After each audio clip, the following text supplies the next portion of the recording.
बिहार की राजनीति में अपनी अलग पहचान बनाने के बाद अब केंद्रीय मंत्री और एलजेपीआर के प्रमुख चिराग पासवान की नजर अब उत्तर प्रदेश के सियासत पर है। चिराग पासवान ने ऐलान कर दिया है कि उनकी पार्टी यूपी और पंजाब की सभी विधानसभा सीटों पर चुनाव लड़ने वाली है। इसके साथ ही उन्होंने यूपी के लिए एक नया सामाजिक समीकरण भी पेश किया है, जिसमें उन्होंने पंडित पासी पासवान फॉर्मूला, इस फॉर्मूले को उन्होंने ये नाम दिया है। आपको बता दें कि हाजीपुर में मीडिया से बातचीत के दौरान चिराग पासवान ने कहा कि उनकी पार्टी का लक्ष्य किसी एक जाति या समुदाय तक सीमित नहीं रहने वाला है, बल्कि समाज के सभी वर्गों के साथ आगे बढ़ने वाला है। उन्होंने कहा कि जिस तरीके से बिहार में उन्होंने फर्स्ट बिहार फर्स्ट बिहारी का नारा दिया था, उसी तरीके से उत्तर प्रदेश में भी उनकी पार्टी समावेशी राजनीति के आधार पर विस्तार करना चाहती है। चिराग पासवान ने विपक्षी दलों की राजनीति पर निशाना साधते हुए कहा कि कुछ दल समाज को जातीय और वर्गों में बांटने का कार्य करते हैं। उन्होंने कहा कि उनकी सोच A to Z यानी कि समाज के हर वर्ग के साथ मिलकर चलना है। उन्होंने दावा किया कि उनकी पार्टी किसी एक वर्ग की राजनीति नहीं करती, बल्कि पूरे समुदाय की भागीदारी सुनिश्चित करने का पूरा प्रयास करती है।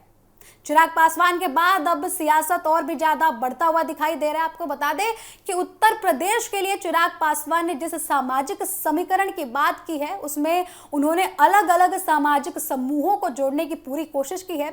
उन्होंने कहा कि पंडित पासी पासवान केवल 3 जातियों का नाम नहीं है, बल्कि ये एक ऐसा राजनीतिक ब्रैकेट है जिनमें हर जाति, हर धर्म और समुदाय के लोग शामिल हो सकते हैं।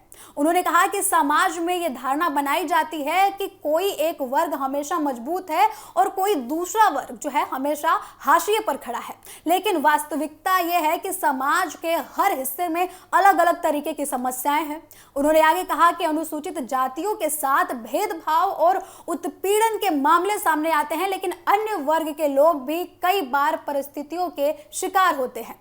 चिराग पासवान ने आगे ये भी कहा कि उनकी राजनीति का उद्देश्य समाज में टकराव पैदा करना नहीं है, बल्कि सभी वर्गों को एक साथ जोड़ना है। आपको बता दें कि चिराग पासवान की लगातार नजर यूपी और पंजाब पर टिकी हुई है। एलजेपीआर केवल उत्तर प्रदेश तक सीमित नहीं रहने वाली है। चिराग पासवान ने बताया है कि पार्टी पंजाब और उत्तराखंड जैसे राज्यों में भी चुनावी विस्तार की तैयारी में है। उन्होंने कहा है कि वे पंजाब में जल्द जाएंगे और अमृतसर स्थित स्वर्ण मंदिर में माथा टेक कर पार्टी के चुनाव अभियान की शुरुआत करेंगे। इसके अलावा उत्तराखंड में भी पार्टी की राज्य इकाई ने चुनाव लड़ने का प्रस्ताव दिया है। आपको बता दें कि चिराग पासवान के मुताबिक बिहार से शुरू हुई पार्टी की राजनीतिक यात्रा अब झारखंड, नागालैंड, उत्तर प्रदेश, उत्तराखंड और पंजाब तक पहुंचाने की योजना है। उनका दावा है कि पार्टी आने वाले समय में कई राज्यों में अपनी संगठनात्मक पकड़ मजबूत करने वाली है। चिराग पासवान ने विपक्षी दलों पर भी निशाना साधा है। उन्होंने कहा कि चुनाव नजदीक आने पर कोई दल जनता के मुद्दों को उठाने लगता है, जबकि पहले वे इन समस्याओं को लेकर गंभीर नहीं होते।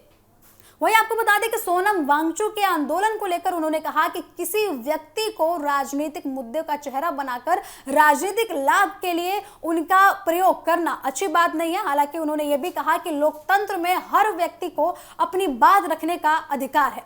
अपने मंत्रालय से जुड़ी योजनाओं का जिक्र करते हुए चिराग पासवान ने बताया कि बिहार में देश का तीसरा national institute of food technology, entrepreneurship and management स्थापित किया जाएगा। आपको बता दें कि उन्होंने कहा कि इसके साथ जो जमीन आवंटित हुए हैं उसकी प्रक्रिया पूरी हो चुकी है और जल्द ही प्रधानमंत्री द्वारा इसका शिलान्यास भी किया जा सकता है।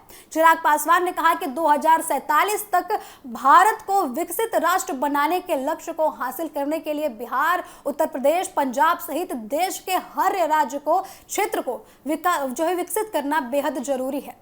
तो अब देखना होगा कि चिराग पासवान का पंडित पासी पासवान फॉर्मूला उत्तर प्रदेश की जटिल जातीय राजनीति में कितना प्रभाव डाल पाता है और उनकी पार्टी आगामी चुनाव में कितनी मजबूत से अपनी मौजूदगी दर्ज करा सकती है। इस पर सबकी नजरें टिकी हुई हैं।